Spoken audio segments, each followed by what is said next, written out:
6/4/2026 रोजी माननीय तहसीलदार यांच्या मार्फत या राज्याचे मुख्यमंत्री देवेंद्र फडणवीस यांना निवेदन देण्यात आलेलं आहे। आज वंचित बहुजन आघाडी तालुका जळगाव जामोद तसेच या संपूर्ण महाराष्ट्रामध्ये वंचित बहुजन आघाडीच्या वतीने राज्यव्यापी आंदोलन या गॅस सिलेंडरच्या संदर्भात छेडलं गेलेलं आहे। आज संपूर्ण महाराष्ट्रामध्ये अशी भीषण व भयावह परिस्थिती निर्माण झालेली आहे।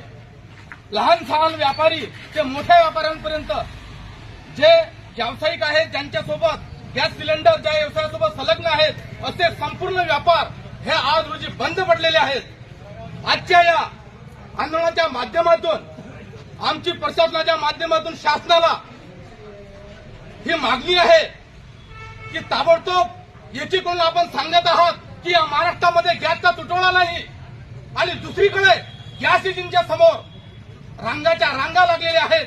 त्या रांगेमध्ये लहान थोरापासून तर म्हाताऱ्यापर्यंत लोक हे उभे राहून घामाघूम होऊन वरून उन्हाळ्याचं टेम्परेचर त्यांच्याकडे सहन होत नाही,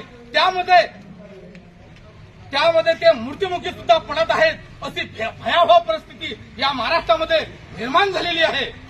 आज या आंदोलनाच्या माध्यमातून शासनाला आम्ही सांगू इच्छितो की येणाऱ्या या 15 दिवसाच्या आत याच्यावर जर शासनाने तोडगा काढला नाही तर वंचित बहुजन आघाडीच्या वतीने याच्यापेक्षाही तीव्र आंदोलन या ठिकाणी छेडलं जाईल। हा आमचा शासनाला गर्भित इशारा आहे।